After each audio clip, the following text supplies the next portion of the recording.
Y si estás en la zona de emergencia, marca el 119 y deja un mensaje de voz. Esta es la comunicación luego de una emergencia. Escribe primero y evita llamar. Mayor información en www.mtc.gov.pe o con tu operador de servicios, Ministerio de Transportes y Comunicaciones. Ayúdanos a ayudar adquiriendo las mascarillas solidarias. Al adquirir estas mascarillas, podremos seguir trabajando en favor de la calidad de vida de muchos niños, ancianos indigentes y casos sociales. Son más de 480 beneficiarios de los comedores sociales de la Casa San Martín de Porres. Pedidos, comunícate al 986-626-751 o 956-728-619. Nuestra meta, 500 canastas semanales y 2.000 canastas mensuales. Donación de víveres o ropa en buen estado. Llámanos al 423-0705 y 998-527-330. Tu palabra me da vida. La Biblia, alimento espiritual. Tu palabra es eterna, en ella esperaré. La Biblia es la palabra de Dios, puesta por escrito bajo la inspiración del Espíritu Santo. La Biblia está formada por un conjunto de libros a los que también llamamos Sagrada Escritura. Libros sagrados, libros inspirados, palabra de Dios. El autor principal de la Biblia es Dios.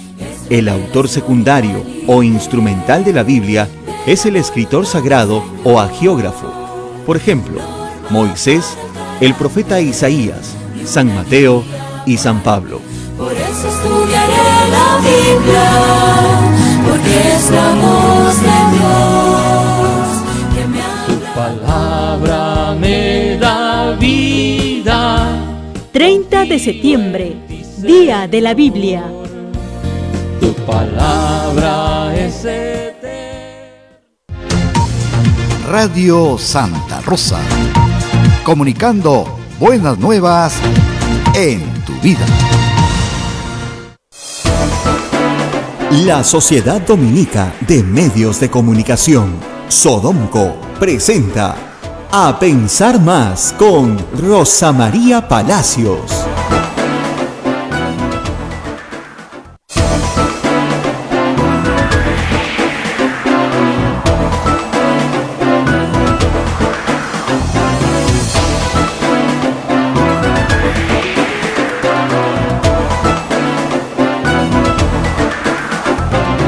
Buenos días, señoras y señores, bienvenidos a Pensar Más a través de la Sociedad Dominica de Medios de Comunicación.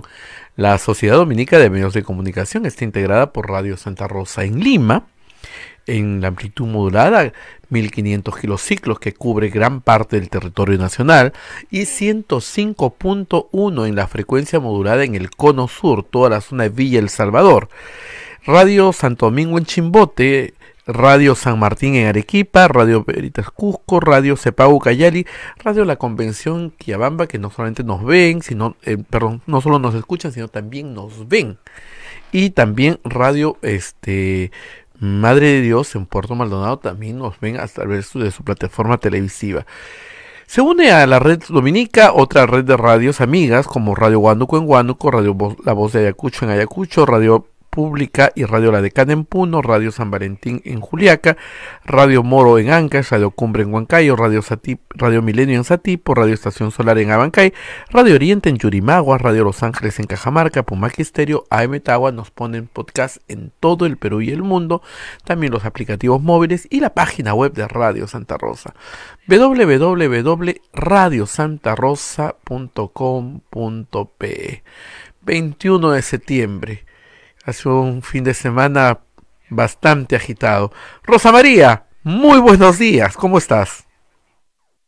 Buenos días, Abel, acá, después de 2 días de tratar de descansar de la larga jornada del viernes, en la que hemos estado juntos, tú desde la radio, yo desde la República, tratando de entender qué pasaba en el Congreso a través de los discursos de los propios congresistas. Lo cual es una tarea pues titánica, ¿no? Porque los discursos decían una cosa y los votos dijeron otra. Entonces ha sido bien difícil seguir ya los discursos agresivos, muy furibundos contra el presidente, pero a la hora de votar, votaron otra cosa. Entonces, entre la acción y el discurso se abrió un abismo en el Congreso. Y por supuesto también siguiendo este fin de semana las noticias de la enfermedad, de la pandemia que tenemos en el Perú y en el mundo. En un rato vamos a estar con Raúl Tola para hablar de cómo nos ven desde fuera los peruanos que residen en el exterior, pero él se encuentra en Madrid. También vamos a preguntarle cómo va la enfermedad allá, porque el rebrote, luego de que está terminando el verano en el hemisferio norte, es importante y se están tomando varias medidas de alarma, ¿no es cierto?, en el continente europeo, pero también hay preocupación en otros lados, así que vamos a hablar de todo eso con él. Pero empezamos la semana con varias preocupaciones también, Abel, porque este episodio de la vacancia, siendo un episodio muy serio, no pone fin a las controversias entre el Ejecutivo y el Legislativo. Y esta semana vamos a tener más controversias, aun cuando es semana de representación, la verdad francamente no sé para qué, pero en fin, y los congresistas no se van a reunir en sesiones de pleno. El primer problema urgente es la selección de los miembros del Tribunal Constitucional. El día domingo, ayer, se citó a la comisión que va a seleccionar a los miembros del Tribunal Constitucional para discutir la aprobación de un reglamento de selección. Este anteproyecto de reglamento de selección ya estaba presentado por el presidente de la comisión y algunos congresistas sugirieron la posibilidad de que esto fuera verificado por expertos, que se consulte al Jurado Nacional de Elecciones o a la OMPE si estas son las medidas razonables o a la Junta Nacional de Justicia. Y la respuesta del presidente de la Comisión de Acción Popular fue no. ¿Quiénes querían llamar a más gente para consultar, para hacer consultas? Gino Costa, del Partido Morado, Rocío Silva Santisteban, de Frente Amplio. Quienes se abstuvieron, Ditel Columbus, y el resto dijeron no, esto va de todas maneras, ya. Tienen tiempo para presentar observaciones hasta hoy a las 10 de la mañana y a las 6 de la tarde de reunión para aprobarlo, sin dudas ni murmuraciones. La información que tengo, por ejemplo, es que este reglamento le da solo 15% de peso a la entrevista, cuando debería ser más o menos un tercio del peso a la entrevista. ¿Por qué? Porque si le das todo el peso a las publicaciones, una persona que ha publicado 6 obras de escaso valor jurídico, tiene mucho más peso que una persona que tiene una moralidad intachable y no tiene ningún problema procesal, penal, anterior, etc. Porque más valen las publicaciones que la entrevista. Ahora, esta comisión de selección va a arrojar una lista con puntajes de acuerdo al concurso que ellos han organizado. Eso no quiere decir que la propuesta de la comisión cuente con 87 votos, porque los 87 votos se tienen que obtener en el pleno. Pero de todas maneras, va a haber una propuesta de la comisión. Una propuesta hecha sobre la base de lo que han podido estudiar, de los currículums, de las entrevistas, de la trayectoria profesional de cada uno de los profesionales que hay que buscar. ¿Y por qué es tan importante en este momento el Tribunal Constitucional?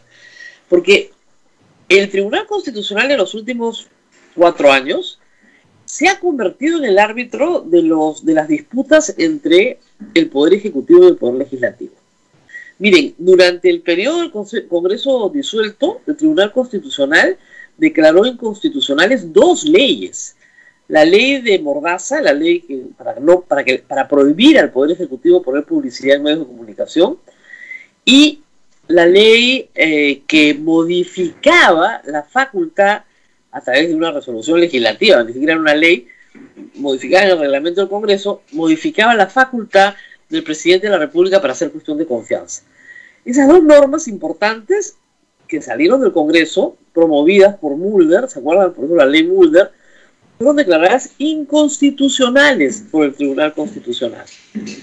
Luego vinieron otros temas de importancia como la disolución del Congreso, la demanda competencial que interpone Pedro Lachea como presidente del Congreso, también se declara infundada. Luego hemos tenido la ley de peajes, una ley inconstitucional por donde se mire, que 7-0 la ha perdido este Congreso, porque no se pueden modificar contratos por ley. Eso es como que lo básico, ¿no? Entonces vamos, digamos, ahí tienen 4 eventos donde ha habido confrontación ejecutivo y legislativo en 4 años. Es muy fuerte para un tribunal constitucional, créanme, en cualquier parte del mundo, estar mediando en esta controversia. Pero hay otra norma en camino. Ya presentó el Ejecutivo la denuncia por inconstitucionalidad de la ley de ascensos automáticos. Y ahora, el viernes pasado, el presidente de la República remitió al Congreso la norma observada de la famosa devolución de aportes de la OMP. Entonces, esa norma la van a aprobar por insistencia. Esa norma insistida va a ir de todas maneras al Tribunal Constitucional. Entonces, el Tribunal Constitucional, reitero, se ha convertido no solamente en la última instancia para garantizar los derechos humanos de cada uno de nosotros, sino en el gran árbitro de los conflictos legales entre el Ejecutivo y el Legislativo. Por lo tanto, las personas que son nombradas tienen que tener por lo menos visos de imparcialidad, ser ajenos al quehacer político, no tener militancias ni siquiera de corazón, ¿te das cuenta? Y, obviamente no tienen militancias de hecho, ¿no? Pero no las tenido en el pasado. O sea, ya tenemos que dejar de tener tribunales constitucionales con políticos en ejercicio. Y el problema es que eso requiere un Congreso de un nivel realmente muy alto. Y lo que hemos visto el viernes, miren, les pongo solamente un ejemplo. El presidente de la Comisión de Constitución, el señor Chejade, no distingue el juicio político de los Estados Unidos, que se llama impeachment, del juicio político que tenemos acá, que además hay que decirlo, no tiene nada que ver con la vacancia, porque la vacancia no es juicio político como se entiende juicio político en la Constitución del Perú. Y ese es el presidente de la Comisión de Constitución, el que la preside, el que supuestamente debería saber más. Un impeachment en Estados Unidos es un juicio con actuación de pruebas, con defensa, donde hay un expediente que se arma por meses y finalmente se vota en la Cámara de Representantes y se apela al Senado. Es un procedimiento larguísimo. A nadie se le ocurre que hay un impeachment express, que en 3 días te voten. O sea, estarían felices mucho, pero no lo hay en ninguna parte del mundo, además, dicho sea de paso. Entonces, la institución de la vacancia presidencial es otra cosa. Es un juicio jurídico, porque está en la Constitución, inmoral, que se hace con urgencia porque se supone que hay gravísimos hechos, pero gravísimos hechos que para garantizar la estabilidad del Estado, el Congreso tiene que tomar acción. Y yo siempre pongo el ejemplo de delitos comunes, ¿no? Imagínense ustedes que el presidente de la República se vuelva, no sé, pues, poseído por un ataque de celos y mate a su esposa delante de todo el mundo. De acuerdo a nuestra Constitución, el artículo 117 prevé que el presidente no puede ser acusado durante su mandato. Pero el asesinato de su esposa es un delito común, ni siquiera es un delito de función. Entonces, ¿qué puede hacer el Congreso para que este hombre sea juzgado? Bueno, declarar la vacancia por incapacidad moral. Es la única forma. Pero como les reitero, tienen que ser hechos gravísimos. Gravísimos. O sea, Alberto Fujimori renunció a la presidencia del Perú desde territorio extranjero. Ese es un hecho muy grave. No se le vacó por abandonar el territorio sin permiso, porque esa es una causa de vacancia también. Pero el hecho de haber renunciado a la presidencia del Perú y no enfrentar a la justicia en el Perú, haciéndolo desde territorio extranjero, es un hecho gravísimo. El cuento de Richard Swing y su secretaria, francamente, igual el tema de Kuczynski y de Odebrecht, como ustedes recordarán, yo me opuse abiertamente a la vacancia como la institución que tenía que ser aplicada, porque además, hasta el día de hoy, como ustedes saben, no se les juzga, han pasado varios años ya, no había tanta premura, ¿cierto? Y por otro lado, en el momento en que se comienzan a vertir estas acusaciones, si habían delitos, estos se habían prescrito. Entonces, Esta es una institución que solo se puede usar cuando la gravedad de los hechos lo amerita. Ahora, vamos a seguir hablando por meses de Richard Swing y de Karen Roca y de Miriam y de las peleas entre las mujeres y qué sé yo, sexo y... ¿Por qué? Porque ayer hay gente que decía, ya estoy harta de este tema. Ayer no había pandemia en el Perú, ¿eh? En los programas políticos de anoche ya nos curamos todos, pero ¿por qué es tan interesante? Porque tiene un rating espectacular. Cada vez que Richard Swing aparece en pantalla, la gente se prende a verlo. Entonces, desde la lógica de los medios de comunicación, que ustedes también tienen que entender, un tema sexy, ¿no es cierto?, vende. Y necesitan vender. En tiempos, además, de mucha sequedad, digamos, de recursos, necesitan vender. Entonces, Richard Swing es buenísimo. Tiene todo. Alta política, traición, intriga, mujeres peleando, o sea, barro entre mujeres, sexo. ¿Qué más puedes pedir? O sea, es como si se hubieran aparecido todos los componentes de la nota más morbosa que podrías escribir. Todo junto, y tiene para rato. Hemos tenido estos casos absolutamente plagados de morbo, que además terminan siempre en absoluciones, en archivamientos, porque no hay nada. Hemos tenido varios. Y ustedes recordarán, no sé, el caso de Ciro Castillo, el caso de Eva Bracamonte, o sea, casos de los cuales la prensa se prende, no porque, digamos, en sí mismos tengan mucho valor jurídico, no, tienen mucho morbo. Y el morbo vende como pan caliente. Pero siempre pues hay el componente de traición, intriga, suspenso, porque hay cosas que no sabes, secretos ocultos, o presunción de secretos ocultos, y sexo. Siempre tiene que haber componente sexual. Entonces, con lo cual, tienes un combo asesino. Pues esto va a durar meses. Y seguramente el día que el señor presidente de la República deje de ser presidente y esté en Moquegua, lo seguirán investigando y contestará si lo conocía o no lo conocía, si lo recomendó o no lo recomendó, o quién lo recomendó, etcétera, ¿no? Ayer, por ejemplo, yo veía una nota que me causó mucha intriga, ¿no? Los correos borrados. ¿Ya? ¿Y cómo los estamos leyendo? Los que los han recuperado. Pero no los habían borrado. Parece que fue muy fácil recuperarlos.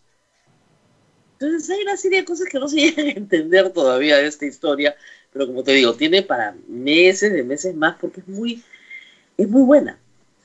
Es muy entretenida. O sea, créanme, que explicar eso es mucho más entretenido que explicar pues la norma de peajes, ¿no? O sea, que no tiene, pues, no es sexy, a pesar de que sea inconstitucional y cueste millones al Perú, pero millones de millones, en pagos de reparaciones civiles, lucro cesante, etcétera. Esa es carísima, pero no es tan sexy como esta cosa. Entonces vamos a seguir hablando de esta cosa. Ahora, ¿alcanzaba para vacar un presidente? Era evidente que no. Y era evidente que eso iba a tener un costo muy alto para los partidos el próximo año. Entonces, de los 65 votos que presentaron la moción, se redujeron a 32. Y una frase muy ingeniosa de Juan de la Puente ayer, el resultado final es que Antauro terminó abrazado de un pescado. Entonces, eso fue todo. Antauro y el pescado. ¿Para vacar al presidente de la República?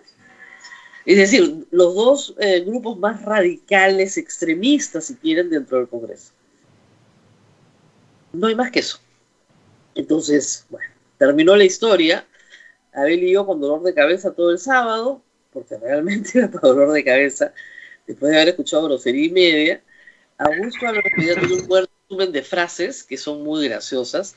La doctrina del patorrengo, los chaquiros, nos ha faltado el respeto porque no se puso corbata, y ese tipo de cosas de profundidad jurídica, pero no había mucho más, ¿no? Que insultos y al final votar diferente de todos los insultos que has proferido.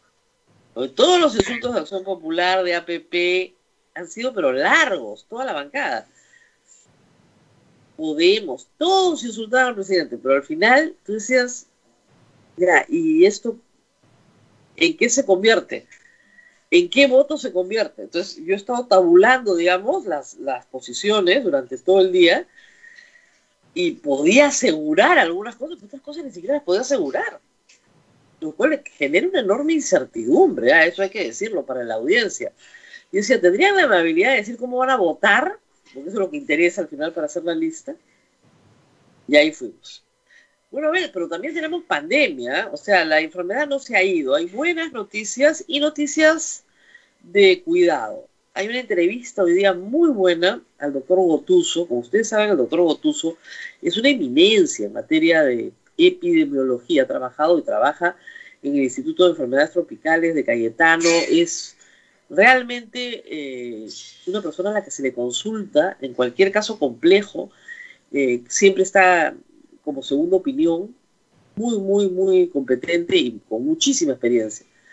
Y claro, fue invitado al comité de expertos por el ministro Zamora. Y hoy día nos enteramos de dos cosas que son bien penosas, ¿no? La primera es que el comité de expertos se reunió con el ministro Zamora 2 veces. Una para escucharlo a él durante media hora y la otra para exponer lo que habían avanzado los grupos de trabajo, 3 minutos cada grupo. Nunca los escucharon. Y la segunda cosa, y lo dice el doctor Gotuso, es que los expertos tienen la impresión de que usaron sus nombres, para darle tranquilidad a la población. Lo cual es cierto, porque si yo leo doctor Gotuso, ya, bueno, me quedo tranquila pensando pues que el doctor está en algún nivel de decisión y que lo van a escuchar. Y lo que dice es que nadie lo escuchó. Él proponía que en vez de perder el tiempo discutiendo qué drogas usar, unas drogas que no están probadas, se invirtiera en oxígeno, que es lo que ha probado, que es lo que se necesitaba. Y la segunda cosa que pidió era que se abrieran todos los comedores populares, para que la gente no tuviera que ir a los mercados, sino comprar sus alimentos ahí. O sea, algún sistema por el cual, lo que nosotros hemos pedido, de delivery, vas con tu tupper, te llenan tu almuerzo, te lo llevas, comes ahí para el día, para la noche, ¿no? Algún sistema de distribución de alimentos que implique que la gente no vaya al mercado. Nadie lo escuchó tampoco. Nadie. Y estamos hablando, el problema principal en el Perú es que nuestras viviendas son viviendas hacinadas. Son viviendas muy chicas para mucha gente. O sea, tú ves en un lote pequeño una edificación de 3 pisos. Y en el piso 1 vive la mamá y el papá, en el piso 2 el hijo mayor con sus 3 hijos y su esposa, en el piso 3 la hermana con los otros hijos. Entonces al final en ese predio viven 15 personas e interactúan entre ellas. Entonces una se contagia todo el edificito, si quieres la edificación completa. Entonces sí hay unos niveles de hacinamiento que tienen que hacerte pensar que encerrar a la gente no es necesariamente la mejor idea. Bueno, por eso tenemos los niveles de prevalencia de enfermedad que tenemos en este momento, ¿no? Pero lo bueno es que como la enfermedad se ha extendido enormemente, los cálculos... Hay un artículo muy bueno que se ha publicado en RPP que explica por qué están descendiendo las muertes en Lima. Y el cálculo de estos investigadores es que Lima podría estar muy por encima del 40% de prevalencia en la enfermedad. Y ya llegando al 50% de prevalencia en la enfermedad, ya no tienen por dónde correr la enfermedad. Y comienza a disminuir. Porque ya nos contagiamos, no todos, pero muchos. Eso es lo que está pasando en Iquitos. Ahí tienen el experimento, si quieren, 70% de la población contagiada en junio. Hoy día no hay fallecidos. Por COVID ya no hay fallecidos. Entonces, ¿qué es lo que nos ha pasado a nosotros a diferencia de lo que está pasando en Europa? Que tenemos una altísima prevalencia en la enfermedad, con una tasa de mortalidad que no es alta, es entre 0.8 y 1%. Eso es lo que es ahorita. Entonces, tenemos muchísimos muertos porque la enfermedad se extendió y nunca fue la idea. La política pública no era y jamás fue y no puede ser, porque tiene un costo enorme, inmunidad al rebaño. Sin embargo, estamos yendo aceleradamente a eso, como ha pasado en Iquitos, y no lo digo yo, lo dijo la ministra de Salud, lo dijo el doctor Gotuso. En Iquitos se alcanzó inmunidad al rebaño. Ya no tiene dónde extenderse la enfermedad porque ya todos se contagiaron. Entonces, esa no puede ser la política pública de ningún país del mundo, porque el costo en vidas es brutal, y eso es lo que hemos tenido acá. un costo altísimo en vidas, altísimo. Nunca sabremos exactamente cuánto. Algunos dicen 60.000, otros dicen 70.000. Al final habrá que hacer las sumas y las restas, pero lo que ha pasado en el Perú es que la enfermedad se ha extendido muy rápidamente. Se contuvo todo lo que se pudo en marzo, abril y mayo, de ahí se extendió, se siguió extendiendo a un punto tal en que ya no tiene por dónde extenderse y por lo tanto está decayendo. Por lo tanto, un rebrote en el Perú solo es posible si es que la reinfección va a ser la norma, cosa que todavía no sabemos de esta enfermedad. Todavía no sabemos cuál es el periodo de inmunidad que una persona obtiene al contraerla y todavía no sabemos si la segunda reinfección es letal o no, hasta ahora no lo es. Hay muchas preguntas que todavía no tienen respuesta porque la enfermedad, porque no ha pasado el tiempo. O sea, estamos en septiembre y la enfermedad explota en el mundo en enero. Pero esas son las grandes preguntas. La gran pregunta es, ¿esto es como esas enfermedades que te dan de niño, que nunca más te repiten? La mamá le dice al doctor, señor, el doctor, ¿le va a repetir? No, señora, no se preocupe, esto no repite. O si repite, repite de esta forma, ¿no? Entonces, eso es más o menos lo que se puede esperar, ¿no? O sea, si has tenido varicela de chiquito, tal vez tengas, no sé, herpes zóster de adulto, ¿no? Entonces hay determinadas cosas que sí se asocian, otras no, otras no. Y obviamente las vacunas que te pusieron de niño te dan inmunidad de por vida. Las vacunas que vienen, ¿qué clase de inmunidad nos van a dar? Todavía no se sabe. De 6 meses, de 1 año, hay que vacunarse 2 veces al año, 1 vez al año hay que vacunarse, solo los vulnerables, todos, todavía no se sabe. Muchas cosas que no se saben. Pero lo que sí se sabe en el Perú es que falta, de nuevo, ya estamos en septiembre, un estudio de prevalencia en INSA, nuevamente, para Lima y tal vez para todo el Perú, y establecer claramente, ahora sí, con la enfermedad de bajada, qué porcentaje de la población se enfermó. Porque con esa información cierta, tú ya puedes tomar políticas de salud pública muy diferentes. O sea, si la enfermedad ya no va a crecer, ¿por qué no abres los colegios? ¿Por qué no hables en las universidades? ¿Te das cuenta? O sea, ya tienes que tomar decisiones de otra naturaleza, pero tienes que sentarte a discutirlas. Pero no puedes discutirlas si no tienes la data. La data que tienes ahorita te dice, esto está bajando. ¿Por qué está bajando? Es la respuesta oficial que el Ministerio de Salud no nos ha dado. Nos tiene que dar una respuesta oficial. Bueno, está bajando porque la gente se cuida más. No, se cuida igual o sale más. ¿Por qué está bajando? No es que hemos controlado la enfermedad, tenemos una mejor atención sanitaria. No hay una mejor atención sanitaria. El primer nivel de atención se ha dado la orden de que abra, pero abre a medias, no tiene mucho, lamentablemente no tiene ni mucho personal, ni tiene equipamiento. Entonces, recién se está implementando. Entonces, no es la operación Taita ni el primer nivel de atención, que hacen bien. No es que la iglesia haya puesto plantas de oxígeno en todo el Perú, que hace mucho bien. Es que la enfermedad ha comenzado a retroceder porque ya no tiene lugar donde expandirse. Pero entonces eso hay que verificarlo con un estudio, que para octubre debería estar bien graficado en la situación en la que estamos. Pero sin ese estudio de prevalencia no tienes una idea. Y yo tengo la impresión de que en el gobierno también tienen la misma impresión que yo. La enfermedad ya se expandió, que es incontrolable, que no la van a controlar, que cada uno está controlándola como puede, que siempre hay medidas punitivas, que esa es la única política que ha tenido el Estado, y que continuamos con normas absurdas, como que los domingos no se usa carro, ¿no? Y ya el disparate es tal que ya ni siquiera puedes discutirlo, ¿no? Porque estás en una situación donde la gente no entiende que tiene derechos constitucionales que no pueden ser recortados si no es de una manera racional. Y no esperan racionalidad, esperan que les quiten sus derechos tranquilos, ningún problema. De locos. Mira, yo el sábado en la tarde, por primera vez creo que desde 28 de julio, me he subido a un carro en casi 2 meses.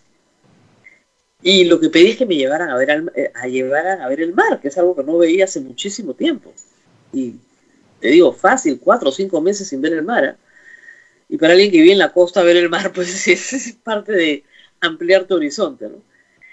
Y abajo, en la Costa Verde, en la zona de Magdalena, te diría que no había mucho tráfico, pero sí mucha gente caminando por el malecón que da al mar y volando cometas, toda la Costa Verde volando cometas, y gente corriendo tabla, y ya a la altura de Miraflores, Barranco, Chorrillos, había un muy buen tráfico y muchísima gente en la playa, pero no metiéndose al mar como quien va a bañarse en verano, no, sentada en la arena.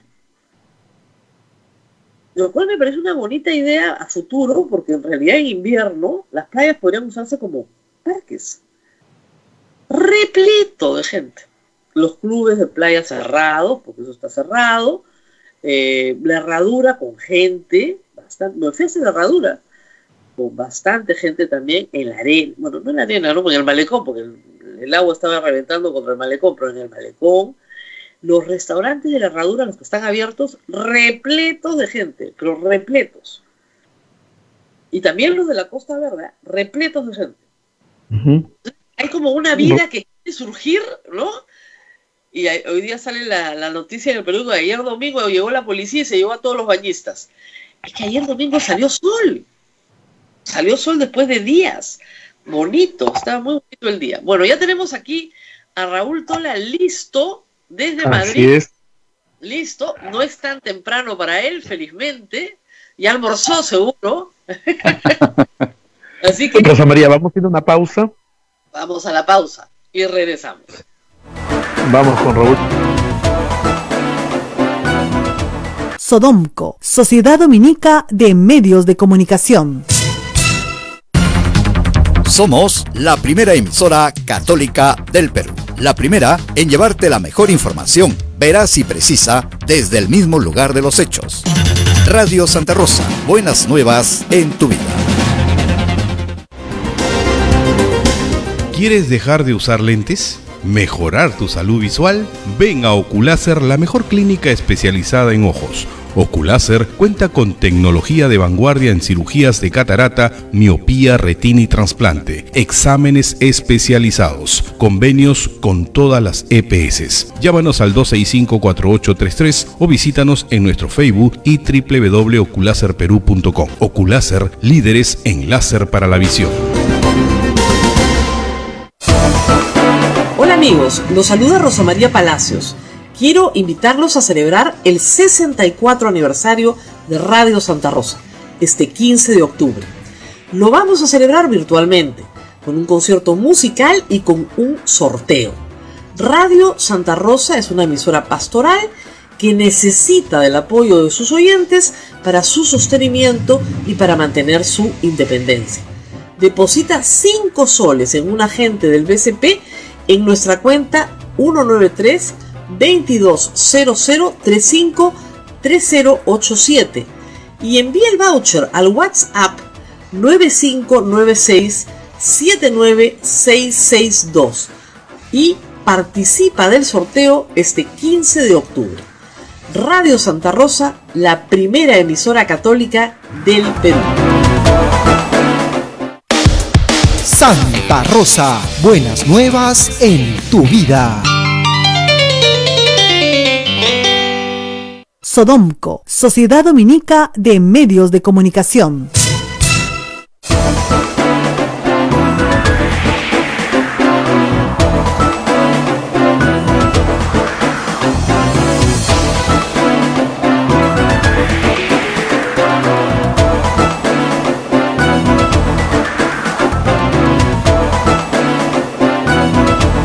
Vamos con A Pensar Más a través de las emisoras de la Sociedad Dominica de Medios de Comunicación. En Lima nos escuchan por Radio Santa Rosa, en Chimbote Radio Santo Domingo, Arequipa Radio San Martín, Cusco Radio Veritas, Ucayali y Radio Zapagua, La Convención Radio Quillabamba, Puerto Maldonado Radio Madre de Dios, en Huánuco Radio Huánuco, Ayacucho Radio La Voz de Ayacucho, Juliaca Radio Pública, Radio La Decana, Juliaca, Radio San Valentín, Puno, Radio Pública y Radio La Decana, Ancash, Radio Moro, Huancayo, Radio Cumbre, Satipo, Radio Milenio, Abancay, Radio Estación Solar, Yurimaguas, Radio Oriente, Cajamarca, Radio Los Ángeles, Apumaqui Estéreo, AM Tagua nos ponen podcast en todo el Perú y el mundo.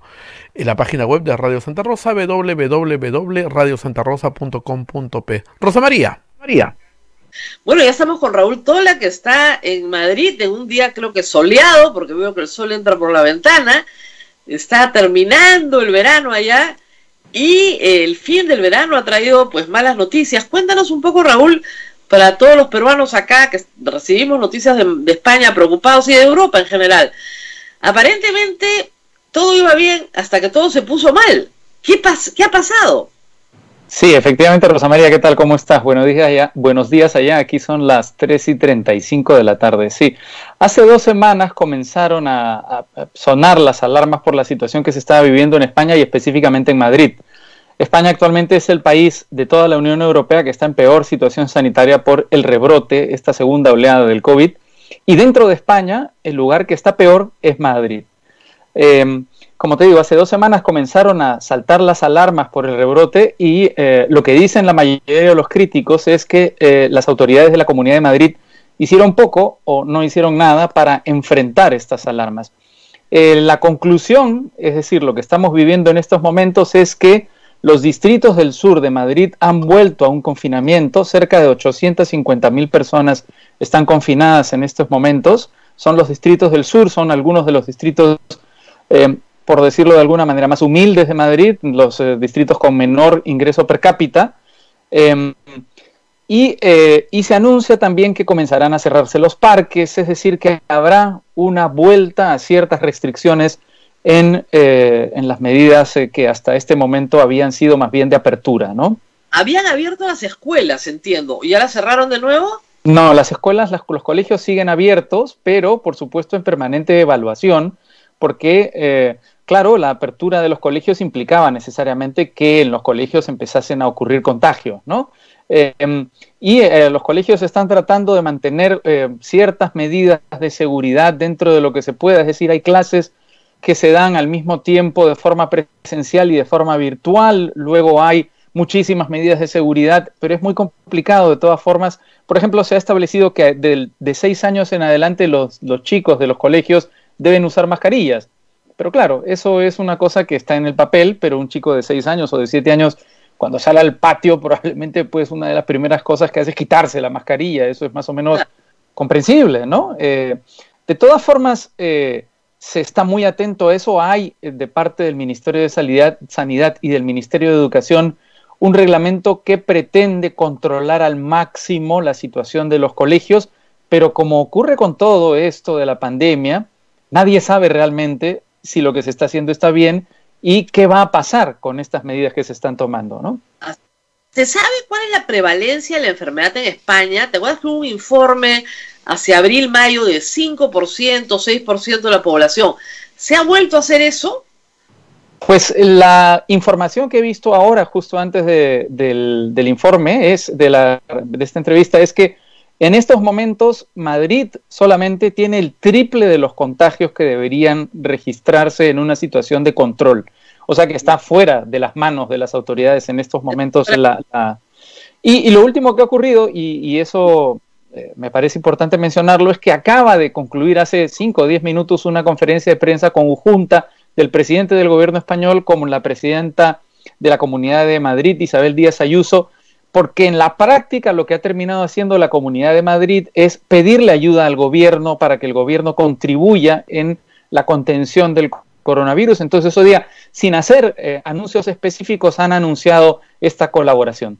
Claro, para que entienda el público, en el Perú hay un gran nivel de autonomías en España, donde el gobierno central no necesariamente controla, a diferencia del Perú, que es unitario, ¿no es cierto?, las autonomías. Entonces, Madrid es una comunidad sumamente autónoma respecto del gobierno español. Si no le pide, no hay forma de que lo ayude.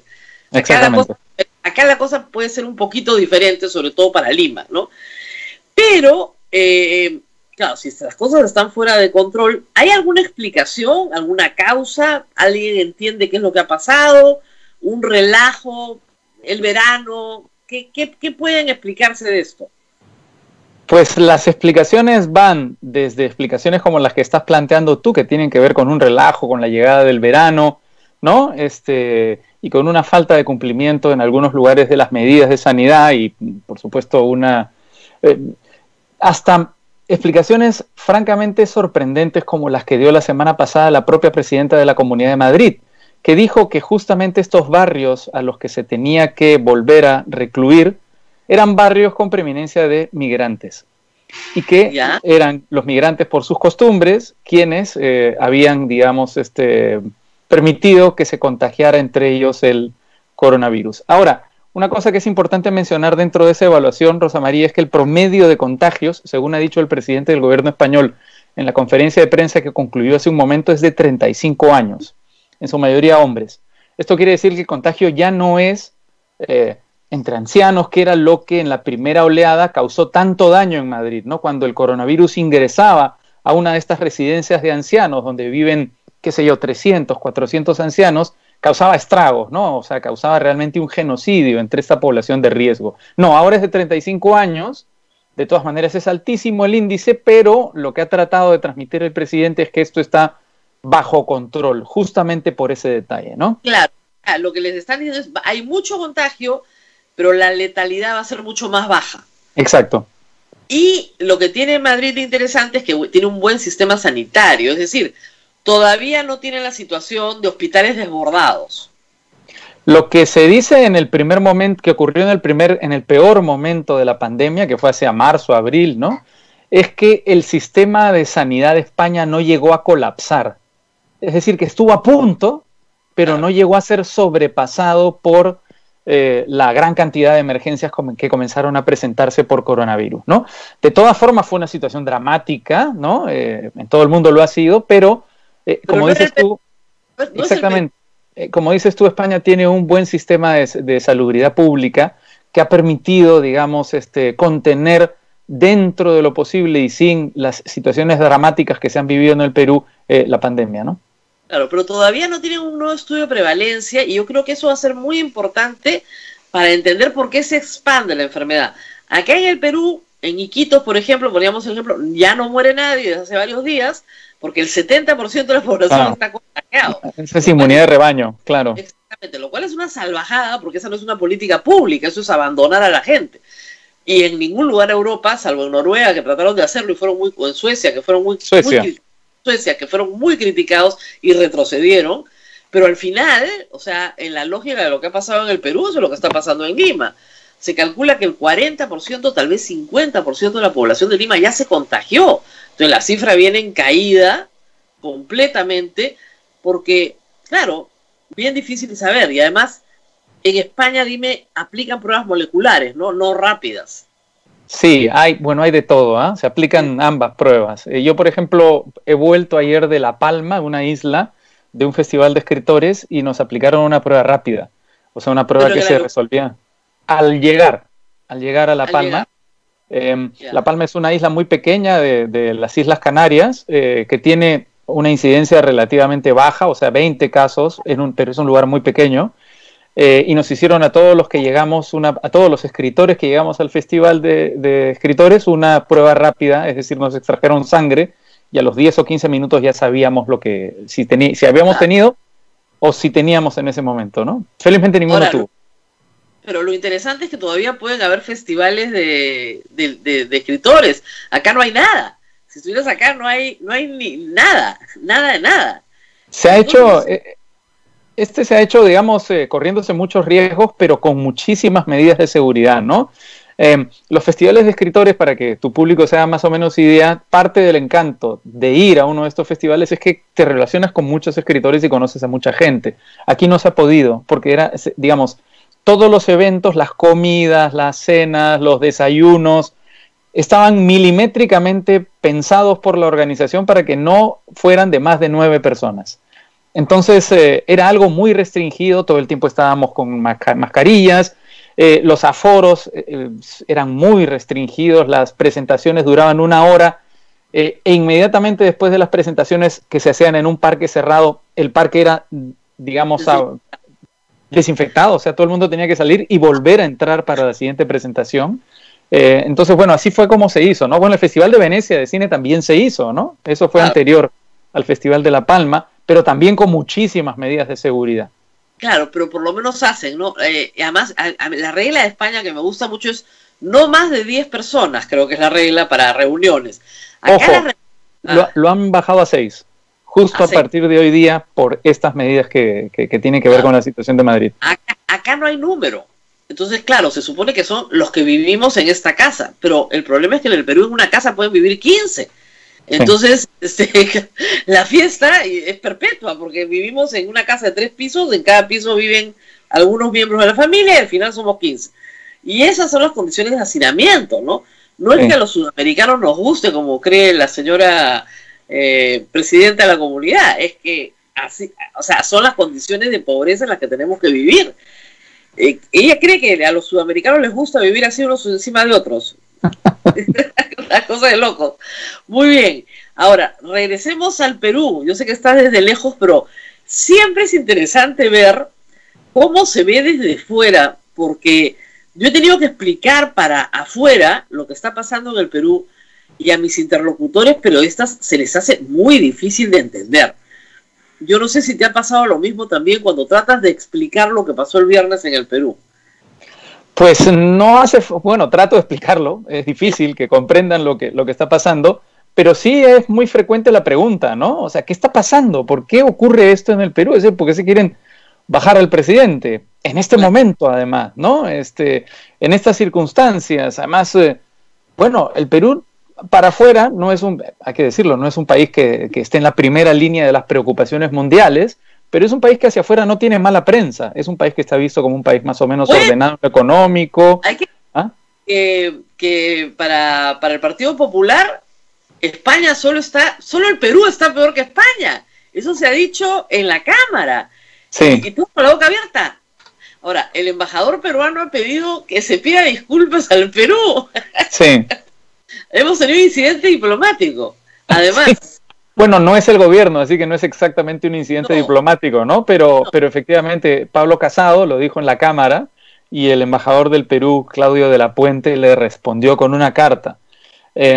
Sí, bueno, hay mucho efectismo también en estas presentaciones, ¿no? Es decir, qué sé yo, compararse con el Perú, supongo que de lo que se trata es hacer sentir al gobierno que está, digamos, al mismo nivel que un país en vías de crecimiento, es decir, no un país rico y estable como España, ¿no? Pero lo que te quiero decir es que sí, que a pesar de estas intervenciones como la de Pablo Casado, el Perú no tiene mala prensa afuera, es decir, al Perú se le ve con relativa, digamos, esta estabilidad económica que hemos tenido en los últimos 30 años, ¿no? Pero causa mucha sorpresa, pues, lo que está ocurriendo, y la verdad es que a mí me cuesta mucho explicarlo, porque yo mismo no termino de entender qué es lo que está pasando. Aunque, digamos, lo que digo cada vez que me lo preguntan es que es algo de lo que he escrito además, ¿no? Que lo que está ocurriendo en nuestro país es un fenómeno muy particular que tiene que ver con el asalto al poder de cúpulas mafiosas, ¿no? Cúpulas mafiosas que se ven atacadas, amenazadas por las 3 reformas que este gobierno está emprendiendo, ¿no?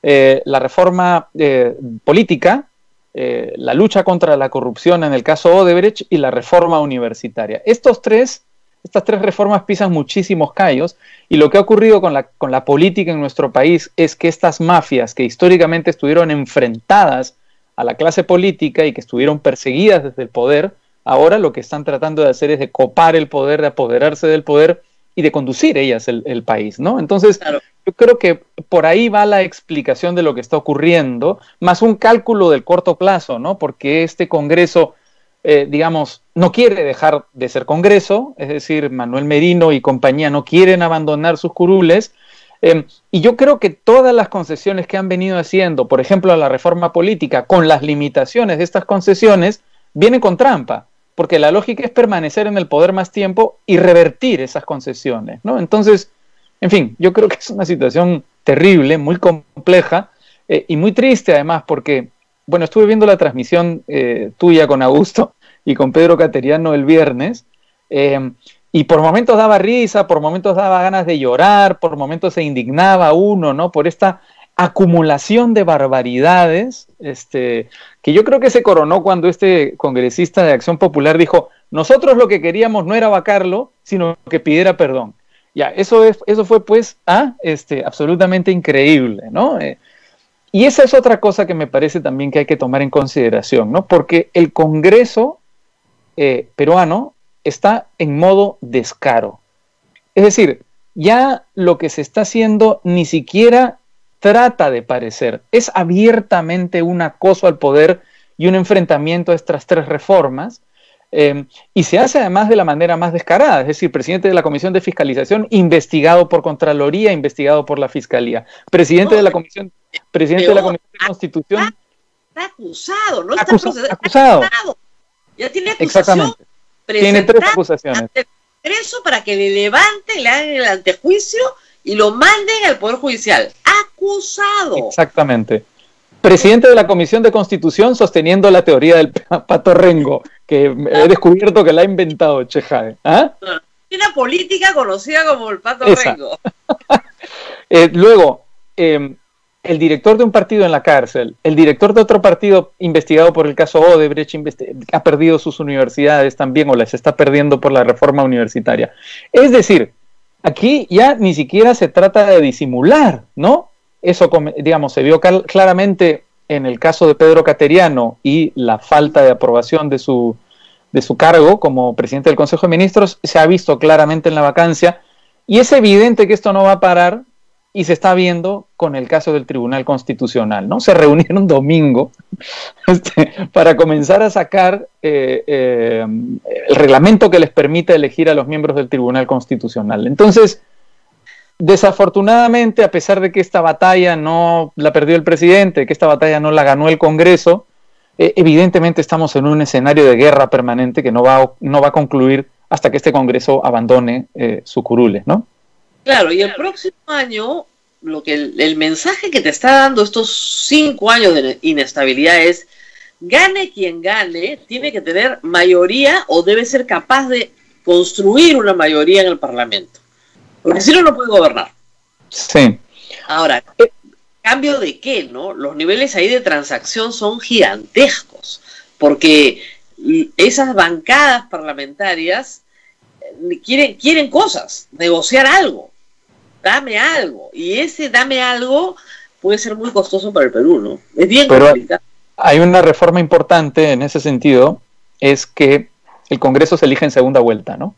Es decir, que primero haya una elección presidencial y luego se pase a una segunda vuelta y los 2 candidatos finalistas arrastren preferencias hacia el Congreso. Eso de alguna manera podría contribuir a tener mayor estabilidad, ¿no? A que los electores no atomicen el voto, sino escojan entre ellos 2, ¿no? Claro, 24 partidos, tú comprenderás que es la demanda más impopular que hay entre los partidos. O sea, yo entiendo la naturaleza, estamos completamente de acuerdo, es una reforma además incorporada en el proyecto Reformas, sí, promovida por Fernando Tuesta desde hace años, por mí también, de acuerdo, pero estos congresistas ni siquiera quieren eliminar el voto preferencial. Y el proyecto ya está, y no les da la gana. Y el viernes, que es 28 acá el lunes de la próxima semana, se acaba la reforma. Lo que no se apruebe hasta el lunes se quedó ahí en el tintero y se podrá aprobar, pero para las elecciones que vengan. Ahora, una cosa que me parece importante tomar en consideración, Rosa María, es que reformas como las que están en marcha, es decir, el caso de Odebrecht, la reforma universitaria y la reforma política, es imposible que salgan adelante sin retrocesos y sin enfrentamientos contra las mafias a las que les estás quitando, digamos, el kiosco, ¿no?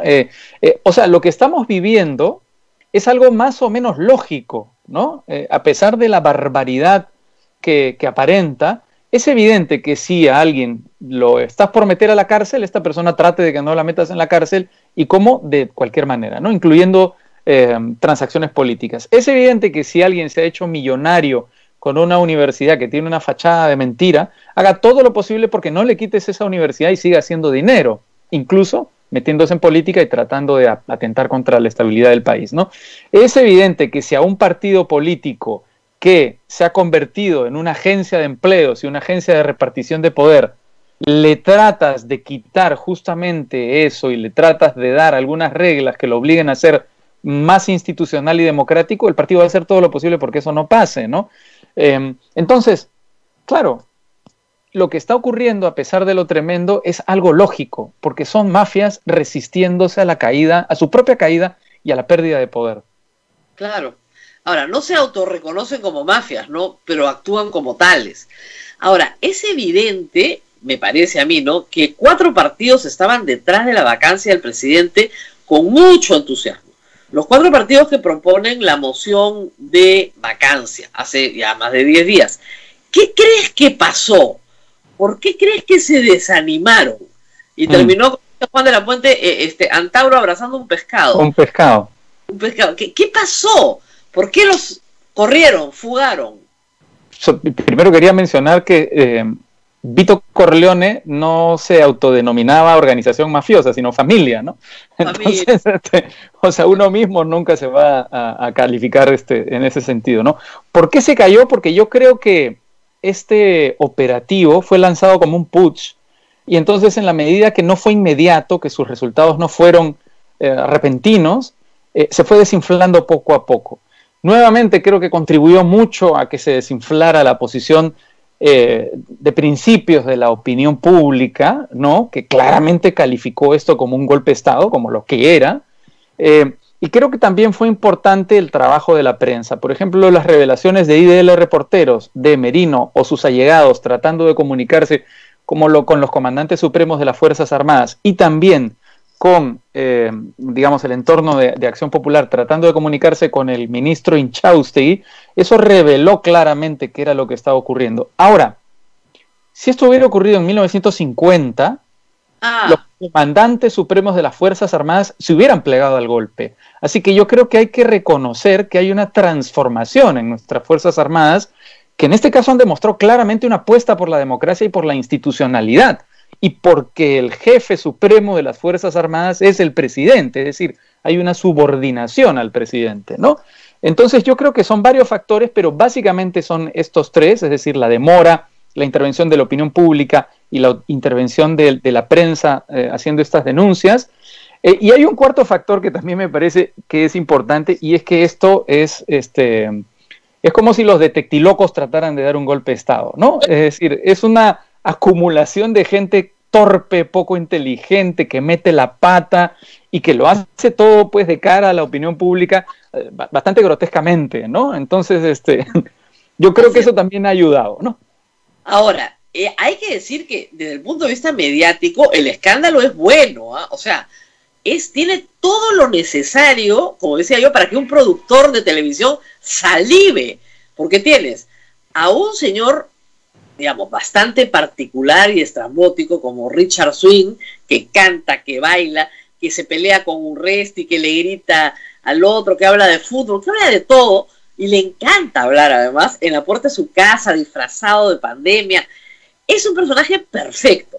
Entonces tienes eso, o sea, tienes farándula, tienes alta política, tienes mujeres peleándose en barro, o sea que es perfecto, tienes intriga, traición, grabaciones clandestinas, todo, o sea, todo lo necesario. O sea, normalmente tienes casos donde tienes alguno de estos elementos.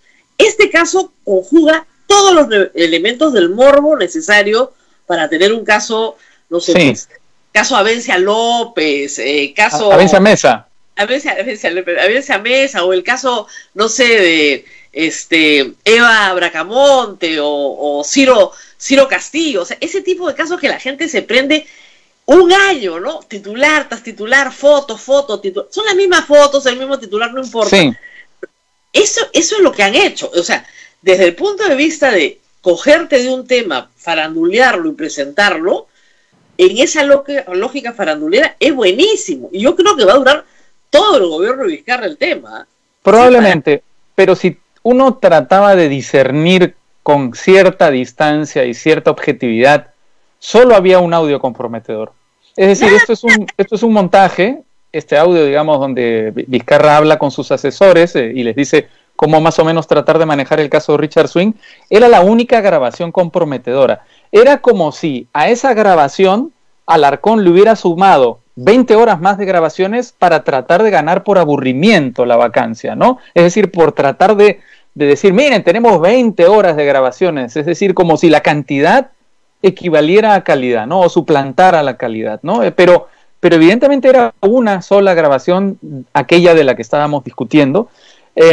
Y sí, efectivamente tiene mucho de escándalo, tiene mucho de escandalete también, pero es muy sorprendente que muchas de las grabaciones fueran conversaciones entre Karen y su abogado. Es decir, es como si yo de pronto ahora hablara contigo y dijéramos, él es maricón, él es un corrupto, él es un delincuente, y filtráramos esa grabación a la prensa. Eso convierte inmediatamente a la persona de la que estamos hablando en ladrón, delincuente, o en un pervertido, que era también un poco parte de la conspiración. No, era evidente que estas grabaciones eran una puesta en escena. Lo que pasa es que vivimos en una sociedad que desde que el año 2000 un video grabado clandestinamente hizo que un gobierno cayera, que se desmoronara, un gobierno que parecía todopoderoso, vivimos en una sociedad en la que los videos y los audios clandestinos tienen mucho poder y tienen la impresión, generan la impresión de delito, pero no siempre lo son.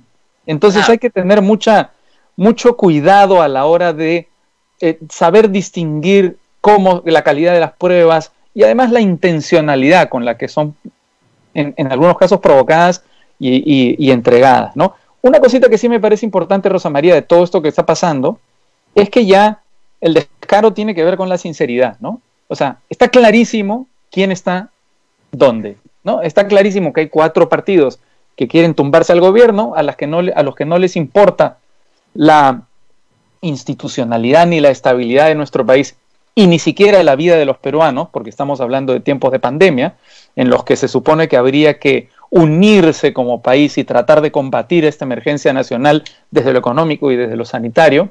Y yo creo que también es importante porque ha sincerado a un sector, ha terminado de sincerar a un sector de la opinión pública, que yo no sé muy bien qué es lo que piensa, ¿no? Es decir, no sé muy bien qué es lo que pretende, ¿no? Evidentemente hay un respaldo a estas posiciones que me parece habla mal de los medios y de los periodistas que lo respaldan. No me voy a aventurar, como hacen ellos, a decir que están pagados, pero no encuentro otra explicación para responder a estas campañas tan burdas, tan torpes y evidentemente tan negativas para el Perú. Claro, además, mira, viene de nuevo, ya se intentó en este gobierno el tema de que los medios de comunicación están comprados. Y se intentó por Mulder y por Galarreta, cuando sacaron esta famosa ley declarada inconstitucional de la prohibición de publicidad del Estado en medios de comunicación. Y nosotros lo explicamos, creo que con toda claridad. Los medios más grandes, que son los que le importan a estos personajes, su facturación al Estado es bajísima. Ayer el Comercio reportaba que su facturación al sector público es 2% del total. 98% es privado. La República creo que es 5% total de sus ventas. Igual pasa con América Televisión y canales grandes. ¿Dónde importa la facturación del Estado? En radios pequeñas, comunitarias, educativas, pastorales, donde realmente el Estado tiene que anunciar, porque si no su campaña no llega. Eso es, ¿ya? Y sí, claro, esto te quieren hacer daño. No es ahí, ¿no? Pero en fin, lo repiten y lo repiten. Y además este término mermelero que se repite con tanta frecuencia, a mí me da risa el empleo de ese término mermelero porque, bueno, tú, yo, otros periodistas, tenemos detrás de nosotros una tradición de renuncias y despidos. O sea, si ¿me entiendes? Creo que deberían buscar otra forma de atacar porque es tan evidente que es una torpeza más de sus campañitas. Que, en fin. Podrían decir desempleados, eso sería más objetivo. Eso es, exactamente. Permanentemente en situación de desempleo perpetuo, ¿no? Algo así podría ser más objetivo. Pero sí, no, esto es una constante, hay que bloquear a toda esa gente, están en redes sociales, ahí hay otras batallas, en redes sociales hay otras batallas también, que yo creo que van a ser protagónicas en la campaña, ¿no? Las redes sociales van a ser muy importantes porque además no hay dinero privado en radio y televisión para esta campaña, todo va a ser una campaña mucho más, y se pretende que sea más institucional, es decir, que el partido ponga los spots para el candidato, que el partido trabaje en eso. Pero poco tiempo y no puedo dejar de preguntarte ¿qué estás escribiendo, Raúl Tola, en Madrid? ¿O no estás escribiendo? ¿Te estás dedicando a lo académico? No, bueno, estoy ahora sí efectivamente dirigiendo la cátedra Vargas Llosa, que es un trabajo precioso, que la verdad es que además es un honor. Pero sí, yo no vivo sin escribir, eso es indispensable para mí, y estoy escribiendo una novela ambiciosa, larga, una novela que es probablemente mi novela más autobiográfica, y por eso creo que es también un desafío, que tiene que ver con el año 2000, ¿no? Es una novela escrita desde los ojos de un muchacho que integró la primera promoción de un canal de cable, que vio justamente desde ese canal de cable cómo se venía abajo el gobierno de Fujimori, ¿no? Entonces es mi experiencia, es una novela que está escrita a partir de mi experiencia en Canal N en esos años inolvidables, ¿no? Tola, porque todos los que estuvieron ahí no van a querer ser protagonistas. ¿Cómo vas a hacer para ponerme? Yo quiero saber, ¿cómo me vas a poner ahí? No, mucho cuidado, Raúl Tola. Mucho cuidado. Eso debe ser muy difícil para un escritor, ¿no? Que después la familia, los amigos le digan, oye, Raulito, me has debido poner mejor, pues. ¿Qué te ha pasado? Yo soy más simpático, yo soy gordo, yo no soy feo. ¿Qué te pasa? Pues ahí hay un dilema eterno, que es el dilema del escritor que se nutre de la realidad para escribir, ¿no? Porque, claro, sobre todo si son muy autobiográficos y si tocas gente que te quiere, pues esta gente se puede sentir ofendida. Si es gente a la que desprecias, eso no te importa, ¿no? Claro. Pero ahí hay una lucha entre la persona y el escritor. Y yo creo que la vocación se define porque esa lucha la gana el escritor en estos casos. Claro. Claro. Al final, bueno, claro, tienes que explicarle a la gente que en realidad esos personajes no son ellos. Sí, aunque a la gente les encanta fantasear que son realidad, ¿no? Pero vas a quedar fantásticamente bien, Rosa María, no te preocupes. Mira, quiero ser regia. Si no soy la regia de la novela, olvídate, estás perdido, vamos mal. Aunque yo trabajé muy corto tiempo en Canal N ese año, tuve una experiencia también muy interesante porque hacía un programa solo para mujeres, porque era el primer año de la cuota en el Perú. Sí, barra de mujer, ¿no? Claro, entonces AID financió un programa para que las mujeres tuvieran un espacio donde podían ser entrevistadas, porque no habían espacio, lo cual es verdad, no había espacio ni para los hombres, o sea que fue una especie de experiencia de tratar de sacarle algo. Mira, ahí me parece importante decir una cosa también que tiene que ver con eso que tú has hablado, de la falta de espacios, ¿no? A mí me parece que, yo no soy por supuesto un especialista en programación, en canales de televisión, tengo una cierta experiencia, digamos, delante de cámaras, pero me parece que los canales de televisión están perdiendo una magnífica oportunidad para tener programas periodísticos.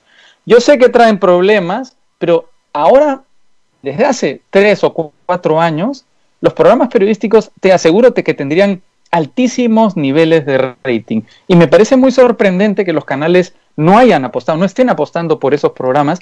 Okay. Y además me parece que, y me parece adicionalmente que es muy peligroso, porque solamente se pueden informar las personas que tienen cable, solamente se pueden informar un grupo muy específico de ciudadanos sobre lo que está ocurriendo en el Perú.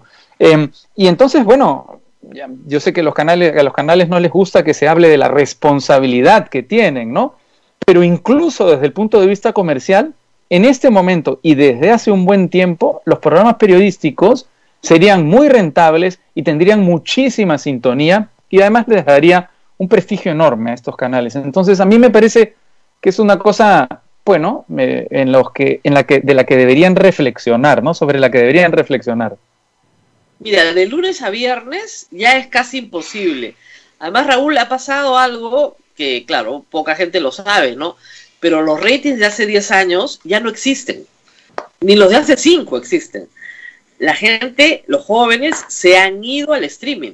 Y se han ido masivamente al streaming y es posible, como la prensa escrita, como la radio, como la televisión de señal abierta, que comiencen a ser marginales respecto al streaming, donde están actualmente casi todos. La mayoría de la gente que nos ve en este momento nos ve por streaming y tiene la enorme ventaja de que tú estás en España, yo en Lima, estamos sentados cada uno en su escritorio y podemos hacer un programa y llegar a miles o millones de personas a un costo baratísimo y sin ninguna barrera, sin ninguna licencia, sin ningún permiso. Entonces, ese es el futuro. El futuro es... No, yo estoy de acuerdo contigo. Yo estoy de acuerdo contigo justamente, y yo creo que no optar por la calidad informativa y etcétera es abonar al final precipitado de la televisión de señal abierta. Porque la televisión de señal abierta tiene un espacio, a pesar de que ha ido perdiendo, tiene un espacio muy importante, sobre todo en la transmisión de eventos en vivo, por ejemplo, los eventos deportivos, y también en la transmisión de información, en la transmisión de noticias mientras están ocurriendo y de resúmenes, como son los noticieros y los programas periodísticos. Evidentemente, pues, si pones una película el domingo a las 8 de la noche, muy poca gente la va a ver, porque la ves directamente en el streaming o porque hay muchos canales ahora para ver esa misma película en el momento que más te conviene, además, ¿no? Pero la información mientras está ocurriendo es algo que no se puede reemplazar. O sea, no... Es decir, la votación del viernes había que verla mientras ocurría. No, de nada te servía verla 5 horas después. Entonces yo creo que eso es algo en lo que hay que reflexionar. Sí. Pero ojalá que regresen los programas de lunes a viernes, ojalá, porque viene una campaña electoral, ojalá que regresen, porque de verdad que se necesitan, no hay muchos, y estamos, digamos, los que necesitamos esos contenidos, estamos refugiados en el cable. Sí. Es un refugio en este momento, la única televisión que hay es la de cable, señal abierta no le interesa, y no le interesa porque sostiene que nadie la quiere ver.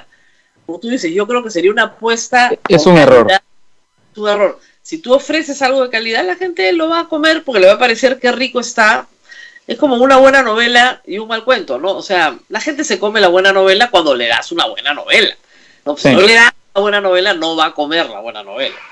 Sí. Pero muy bien, Raúl, nos vamos despidiendo. Y bueno, espero verte en Lima algún día. Siempre digo lo mismo, pero ese día todavía creo que está muy lejano, ¿eh? Dicen que van a abrir el aeropuerto en octubre, dicen, para vuelos internacionales, pero lo que le digo a todo el mundo es que es muy riesgoso, porque de repente vienes y te mandan 14 días de cuarentena, o te dicen, ¿sabes qué? Ya no puedes volver. Sí. ¿No? Te quedas con un pie acá y un pie allá. Entonces, para la gente que va y viene, es una situación muy, muy peligrosa, ¿no? Entonces, todavía hasta el próximo año. Hay que tener paciencia. ¿Y en España cómo van las vacunas? Pues estamos esperando, ¿no? He visto que la de Oxford ha tenido un nuevo traspiés, un segundo traspiés con el mismo problema nervioso, ¿no? Ahora, lo que me parece fantástico es que Putin ya tenga lista la suya, ¿no? Eso es increíble. Pero en España estaban desarrollando una también. Sí, hay un trabajo de investigación, también hay un emprendimiento español para sacar adelante una vacuna. Pero si eres una empresa seria, digamos, tienes que tardarte en sacar la vacuna, porque tienes que cumplir con una serie de requisitos preestablecidos que, por supuesto, por la situación que estamos viendo, se han acortado. Pero nadie puede aparecer de pronto con una vacuna y decir, esta es la solución para los problemas. Tienen que haber primero pruebas en animales, después pruebas en seres humanos, tabular las pruebas en seres humanos y luego, mucho después, empezar a vacunar, ¿no? Por eso se calcula que será en abril, más o menos, ¿no? En abril para todos, esperamos que sí.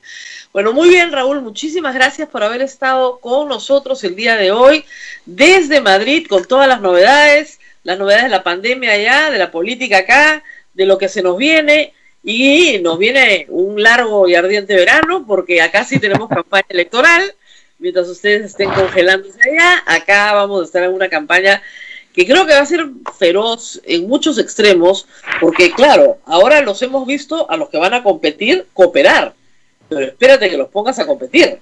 Ahora la pregunta será, ¿qué hará el votante con estas personas, no? Si se olvidará lo que ha pasado en el 2021 o sancionará lo que ha pasado, ¿no? Yo espero que se sancione. Yo creo que se va a sancionar porque es muy corto el tiempo. Creen que ha pasado 2 años, no, ha pasado 6 meses. Es mucho tiempo en una campaña, es verdad, pero está demasiado fresco. Y pese a todos los errores garrafales de este gobierno en manejo de la pandemia, y aunque parezca increíble, Vizcarra sigue siendo un presidente popular. O sea, ¿qué presidente ha tenido 50% a 7 meses de irse? Ninguno. Entonces, con un 50% de aceptación, es bien difícil que la gente se olvide. No porque le perdone a Vizcarra la contratación o qué sé yo, sino porque quiere terminar un ciclo bien, quiere terminar este ciclo con la cabecita un poco fuera y estás acá. Todo el Perú está ahí tratando de salir adelante. No se los van a perdonar. Entonces van a competir entre ellos y veremos si alguien que aterriza del cielo como Forsyth, hoy día, por si acaso Forsyth en las encuestas tiene 23% de intención de voto. Claro, 65% o 62% dice no sé. No sabe. No, perdón. Ya eso ha reducido. 65% dice que no tiene ningún partido con el que simpatiza. 0. Ya estamos en un no sabe, no opina de 19, 20, por ahí, y un nulo blanco también. O sea, todavía hay un 30, 40% que no hay ni idea. Y sí es verdad que el que va primero nunca gana. ¿Ya? 6 meses antes nunca gana.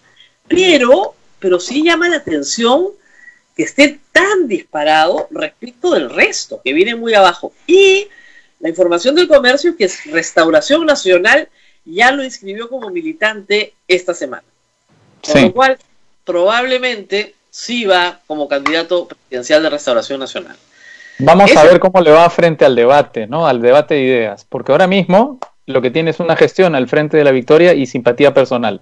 Vamos a ver cómo le va debatiendo, es decir, cómo le va en el terreno de la política de verdad. Claro, y en la guerra sucia que se va a desatar, yo creo que sí lo van a hacer puré. Porque la guerra sucia, él tiene muchos flancos. Entonces le van a dar duro. Durísimo, pero durísimo, como no se lo he imaginado nunca. O sea, olvídate. Y ese es un problema. Muy bien, nos vamos, 9:16. Gracias, Raúl, por estar con nosotros. Ha sido Raúl Tola desde Madrid.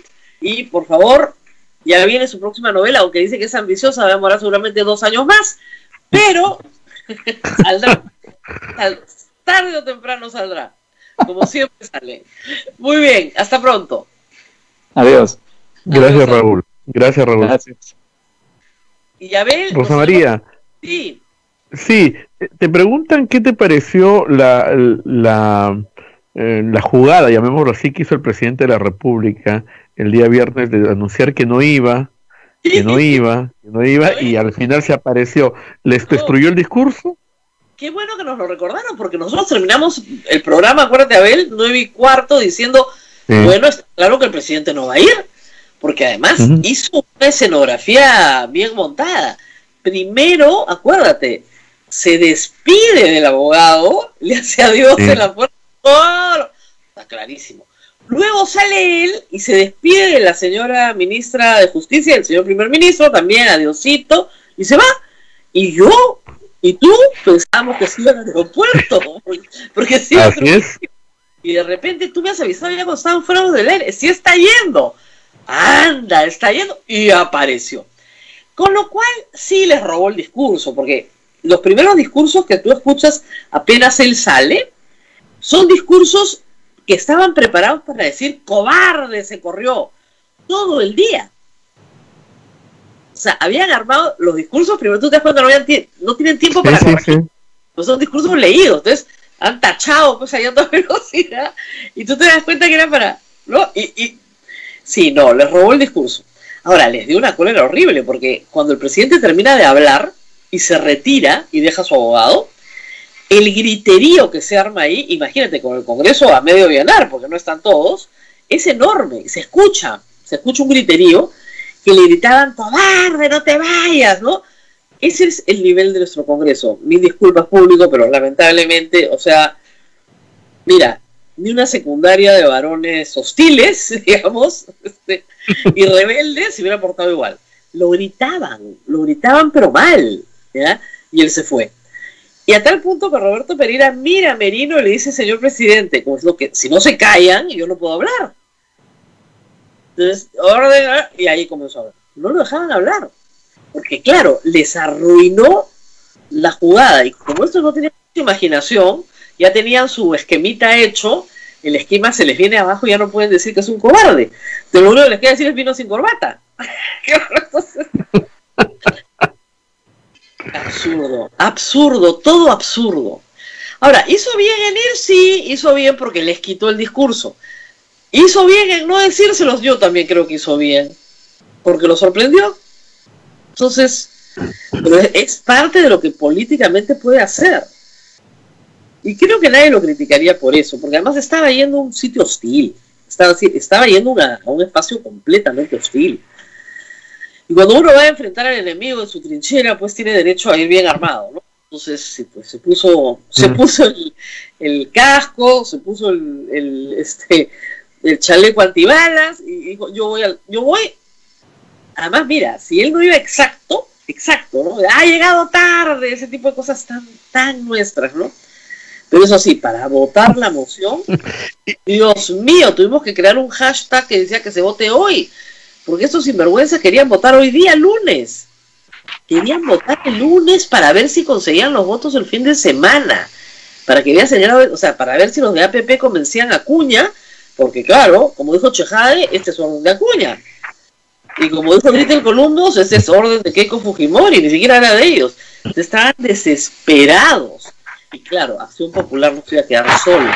Los 15 de Acción Popular iban muertos y se quedaban solos. Y luego los de Podemos también. Entonces se quitaron en el último minuto, porque no podían quedar pues tan mal. O sea, no tenían forma de justificar eso. Tan es así de la pelea de Mesías Guevara el fin de semana con el congresista Terrible. Terrible. Sí. Además uno le dice, usted va a tener que dar cuenta de lo que ha hecho, y el otro le dice prácticamente ratero. Porque eso es lo que le ha dicho. Usted ha recibido plata del Ejecutivo para su incluir, se ha vendido por un presupuesto terrible. O sea, ¿por qué creen que la gente no quiere militar en partidos políticos? Pues para pasar eso, no se te ocurre. Y Mesías Guevara no quiere candidato presidencial, ¿eh? Ni siquiera. O sea, esto los ha golpeado y duro, sí. ¿Cuán duro? Solo lo sabremos el próximo año. Hoy día hay una encuesta de intención de voto donde hay 3 candidatos a Acción Popular, ¿no? Díaz Canseco, Yoli Lescano y uno más, y Barnechea. Ninguno pasa los 3 puntos, pero sumados son 8 puntos.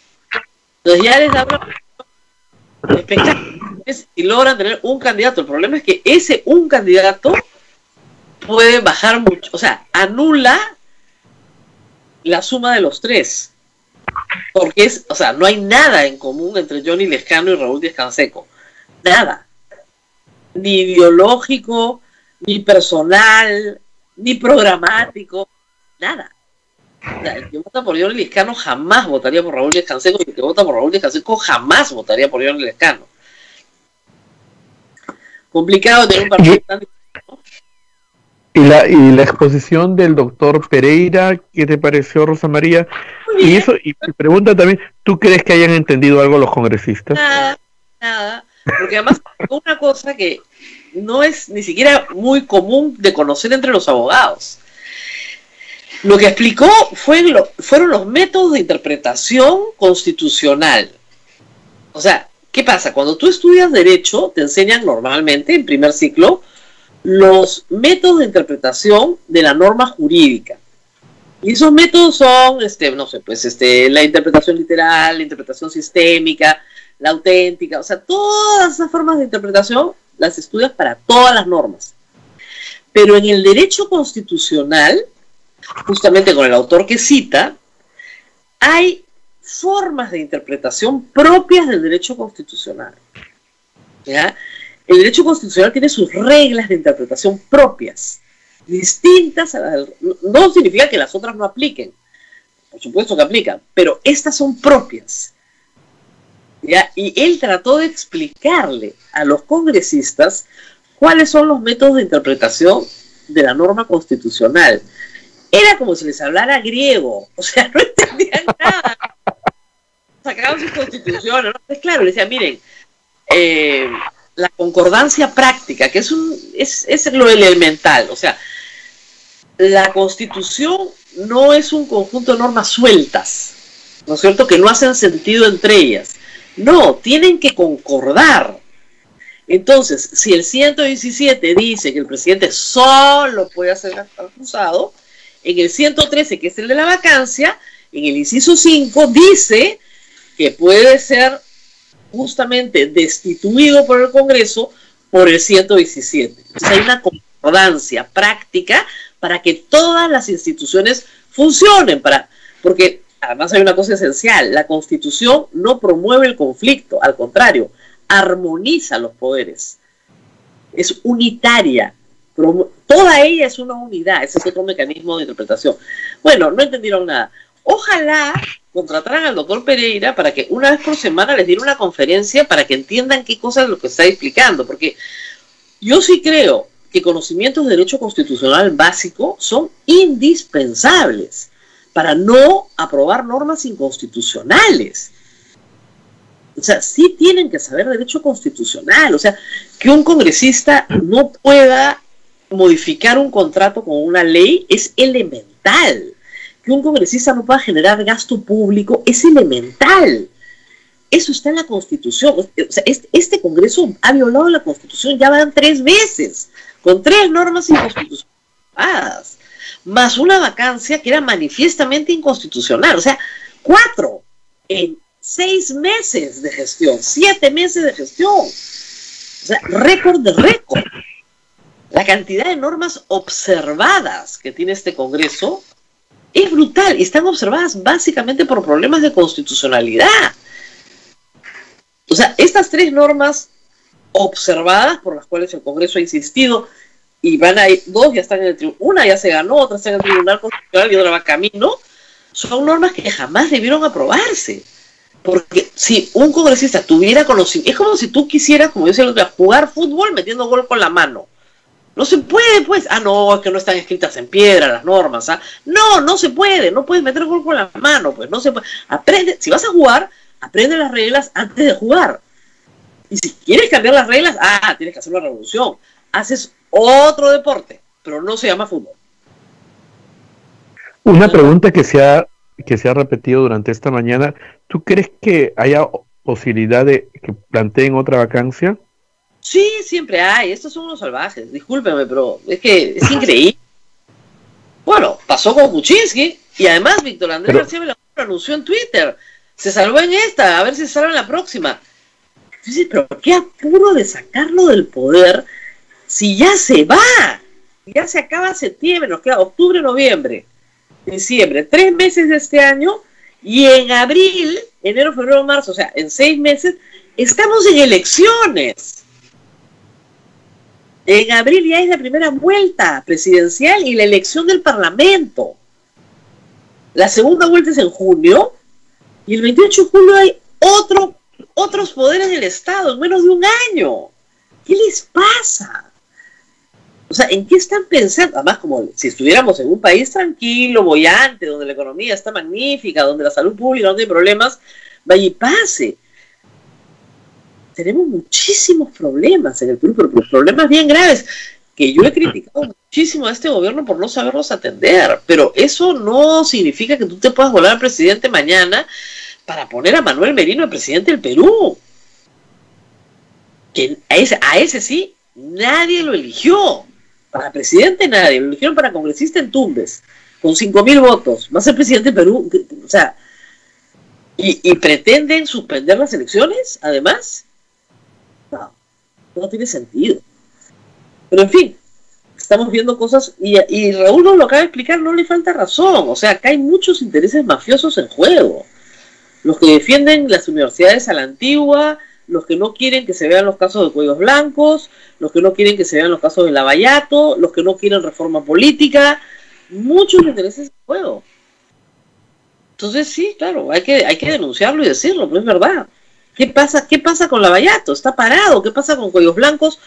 ¿Qué pasa con las denuncias constitucionales presentadas a este Congreso, que no se tramitan? La de Alarcón tiene 70 días de presentar. 70 días de presentada, y no le levantan la inmunidad para que lo puedan juzgar. Bueno, no le hacen el antejuicio, que finalmente es una forma de levantarle las protecciones para que se vaya al Poder Judicial. Nada, absolutamente nada. Así es, Rosa María. Bueno, ¿qué más nos pregunta el público antes de despedirnos? Oh, ya son 9:29, nos van a matar. ya nos despedimos, Rosa María. Ya nos despedimos. Las preguntas. Bueno, muy bien. Nos vemos hasta mañana. De todas maneras, Hasta nuevamente, mañana. entonces, a pensar más. Hasta mañana. Cuídense mucho. Chao, chao. Nos vemos. Chao, chao.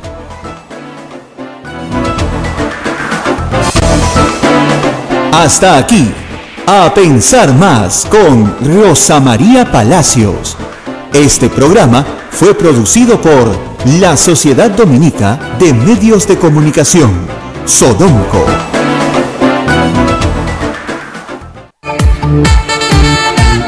Radio Santa Rosa, buenas nuevas en tu vida.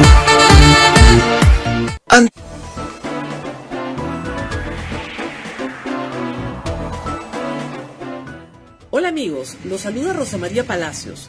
Quiero invitarlos a celebrar el 64 aniversario de Radio Santa Rosa, este 15 de octubre.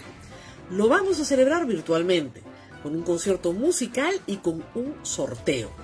Radio Santa Rosa es una emisora pastoral que necesita del apoyo de sus oyentes para su sostenimiento y para mantener su independencia.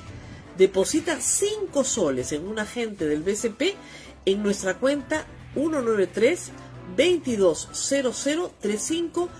193-220035-3087 y envía el voucher al WhatsApp 9596-79662 y participa del sorteo este 15 de octubre.